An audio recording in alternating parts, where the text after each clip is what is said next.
जिन लोगों के द्वारा नहीं अनुपालन किया गया उन पर कठोर कार्रवाई की जाएगी। यदि अनुपालन नहीं करते हैं तो उनको भी सील की कार्रवाई की जाएगी। और आप जैसा कि जानते हैं कि दिल्ली में एक बड़ी घटना हुई थी और करीब 20 लोग हताहत हो गए थे और उसके जस्ट एक दिन बाद प्रसाद हॉस्पिटल मुजफ्फरपुर में घटनाएं हुई। ये अलग बात है कि बिहार अग्निशमन सेवा के मुस्तैदी के कारण 20 लोगों को वहाँ पर रेस्क्यू करके बचाया गया, फिर भी 3 से 4 लोगों की जानें जो है या तो घायल होने से या मौके पर जो है दम घुटने से हो गई थी।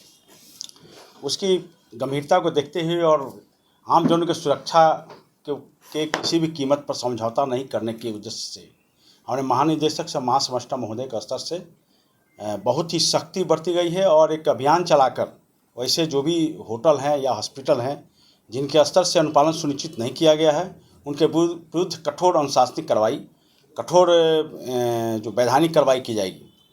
बिहार अग्निशमन सेवा अधिनियम और बिहार अग्निशमन सेवा नियमावली 2021 के नियम 33 में ये प्रोविजंस है कि यदि सामान्य स्तर पर कोई पालन नहीं करता है तो कंपाउंडिंग की भी उसमें शक्ति दी गई है, कंपाउंडिंग भी किया जाएगा। और यदि मामले ज़्यादा गंभीर हैं, उनके स्तर से नहीं बरती जा रही है तो उनको सील करने की कार्रवाई की जाएगी।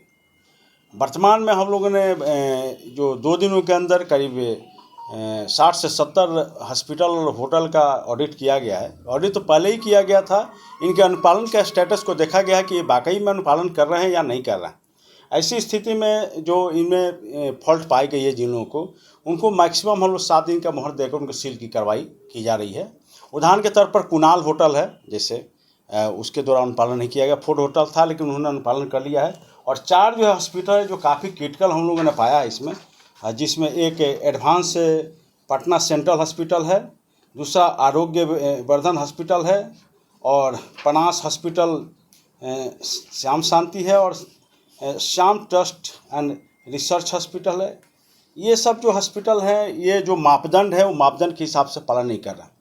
दूसरी, चूँकि मैं यहाँ के आम नागरिकों से और जो प्रबंधक हैं होटल और हॉस्पिटल के, उनसे मैं निवेदन करना चाहता हूँ कि बदलते परिप्रेक्ष्य में और आम नागरिकों की सुरक्षा को देखते हुए जिस तरह के माहौल स्थितियाँ बन चुकी है, वैसी स्थिति में ये जरूरी हो गया है कि जो दिशा निर्देश सरकार के स्तर से या अग्निशमन विभाग के स्तर से जो दिशा निर्देश हैं उसको पालन करें, अपने भी सुरक्षित रखें और आप आम जनों को भी सुरक्षित रखें। और शूट जो है उस पर पहले भी जांच हो रहा है, देखिए जांच करने के जो प्रक्रिया है उसमें इनिशियल स्टेज होता है कि उसको जांच की जाती है, फिर उसको नोटिस किया जाता है, फिर शोकज किया जाता है। इसके बहुत सारे फॉर्म हैं, ABCDEFG और H तक फॉर्म है, जिस फॉर्म के हिसाब से उन पर कार्रवाई की है। ऐसा नहीं कि कार्रवाई नहीं की जा रही है, चूँकि हम लोग लोकतंत्र में रहते हैं और विधान और जो जिस तरह की व्यवस्था उस व्यवस्था के हिसाब से काम करनी होती है, तो हम लोग उसी के अनुरूप जो है जो नियमानुकूल है उस पर कार्रवाई करने का जो है सो निर्णय है। यदि नहीं पालन होगा तो कार्रवाई निश्चित है, उसमें कोई सोचने की बात ही नहीं है। क्या पाया गया उस कोचिंग में जो ऑडिट किए हैं उसमें जो फायर से संबंधित जो त्रुटि पाई गई है यथा जो है सो फिक्स फायर फाइटिंग का जो कमियां हैं और जो ऑक्यूपेंसी है बच्चों का जो है उस पर कुछ कमियां पाई गई है। जो यदि वे उसका मीट कर देते हैं तब कोई बात नहीं है, यदि अनुपालन नहीं करते हैं तो वहाँ के जो संबंधित अग्निशमन वाले पदाधिकारी हैं और यहाँ के जो जिला अग्निशमन पदाधिकारी श्री रितेश पांडे जी हैं, वे लगातार इस पर काम कर रहे हैं। और हमारा मुख्य उद्देश्य है कि अनुपालन सुनिश्चित कराएं।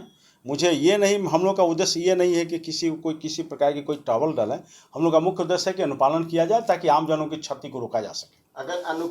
यदि अनुपालन नहीं होगा तो निश्चित रूप से सील की कार्रवाई होगी, यथाविधिक प्रक्रिया और प्रावधानों के तहत सील की कार्रवाई की जाएगी। उसमें किसी स्तर पर चूक नहीं होने जा रही है, क्योंकि हजारों बच्चे पढ़ते हैं उसमें। किसी भी स्तर पर चूक नहीं होने जा रही है, निश्चित रूप से कार्रवाई होगी। जो भी कानून का पालन नहीं करेंगे, नियमों का पालन नहीं करेंगे, उनके विरुद्ध सख्ती से कार्रवाई की जाएगी। सर, पूर्व में भी जो ऑडिट किया गया था उसमें बहुत सारे डिफ़ॉल्ट थे, काफ़ी करीब 50-60 डिफ़ॉल्ट था होटल में भी और हॉस्पिटल में डिफ़ॉल्ट थे।